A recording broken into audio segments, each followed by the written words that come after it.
कहानी अंधेरे के बाद प्रकाश। श्रीमद् भगवद गीता से प्रेरित एक जीवन बदल देने वाली कहानी। रवि एक मध्यम वर्गीय परिवार का इकलौता बेटा था। उसके पिता एक सरकारी स्कूल में अध्यापक थे और मां एक घरेलू महिला। जब रवि 10 साल का था, उसके पिता की एक सड़क दुर्घटना में मृत्यु हो गई। उस दिन से उसके जीवन में अंधेरा उतर आया था। मां ने सिलाई का काम शुरू किया और रवि को पढ़ाई में जोड़े रखा। रवि समझ गया था कि अब उसके कंधों पर न केवल अपनी जिंदगी बल्कि मां की उम्मीदों का भी भार है। वह बचपन से ही पढ़ाई में होशियार था। उसने ठान लिया था कि वह बड़ा होकर एक दिन अफसर बनेगा, एक ऐसा बेटा जो मां के सारे दुहक मिटा सके। स्कूल खत्म हुआ, कॉलेज भी किसी तरह पूरा किया गया और फिर उसने सिविल सेवा परीक्षा की तैयारी शुरू कर दी। रवि सुबह 4 बजे उठता, मंदिर में जाकर दीप जलाता और फिर किताबों में डूब जाता। उसे केवल एक चीज दिखाई देती थी, सफलता। पर पहली बार में असफल हुआ। मां ने कहा, कोई बात नहीं बेटा, भगवान पर भरोसा रखो।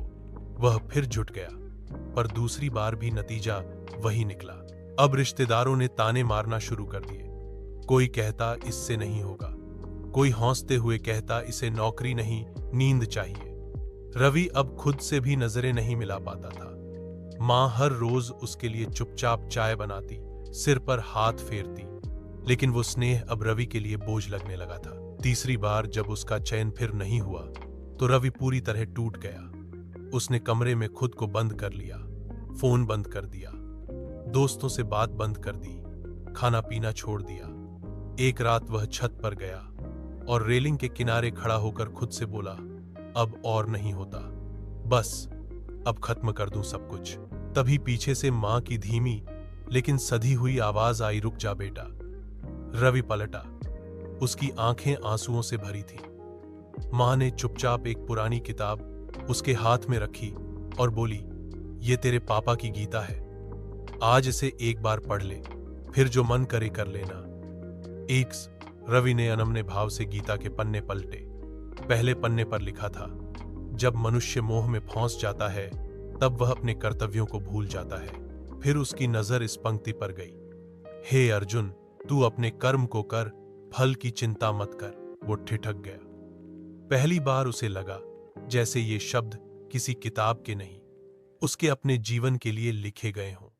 उसने पन्ने पलटे, हर पंक्ति जैसे उसके घावों पर मरहम बनकर उतर रही थी। आत्मा न जन्म लेती है न मरती है। जो कुछ तू खो चुका है शायद वो कभी तेरा था ही नहीं, और जो कुछ तेरा है वो कभी तुझसे छिनेगा नहीं। रवि पूरी रात गीता पढ़ता रहा। उस रात पहली बार उसने अपने भीतर एक शांति महसूस की। उसे समझ आया कि वह अब तक केवल सफलता के पीछे भाग रहा था, लेकिन जीवन तो कर्तव्य निभाने का नाम है, परिणाम तो बस ईश्वर की इच्छा है।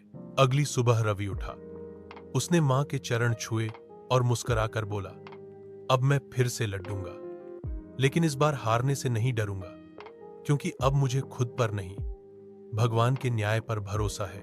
वह फिर से पढ़ने बैठ गया, लेकिन इस बार उसकी आंखों में केवल लक्ष्य नहीं, धैर्य था। मन में केवल जिद नहीं, समर्पण था, और दिल में केवल डर नहीं, गीता का ज्ञान था। 6 महीने बाद रिजल्ट आया। इस बार वह सफल हुआ था। मां की आंखों से आंसू बह रहे थे, लेकिन वो आंसू दुहक के नहीं, ईश्वर के प्रति आभार के थे। रवि ने गीता को माथे से लगाया और खुद से कहा, अगर मां ने उस रात मुझे गीता न दी होती तो शायद मैं आज इस धरती पर नहीं होता। लेकिन गीता ने न केवल मेरी जान बचाई बल्कि मेरी सोच बदल दी। अब मैं हर काम करता हूं, लेकिन फल की चिंता ईश्वर पर छोड़ देता हूं। सारांश, समरी। यह कहानी एक ऐसे युवक की है जो बार बार की असफलताओं से टूट चुका था।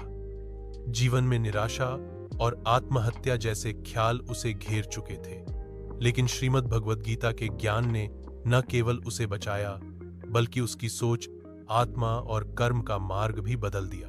यह कहानी हमें सिखाती है कि जब हम जीवन की लड़ाई में हारने लगते हैं तब गीता हमें फिर से खड़ा कर देती है। ये बाऊ तनी लाइक और सब्सक्राइब कर दा का देहला। धन्यवाद।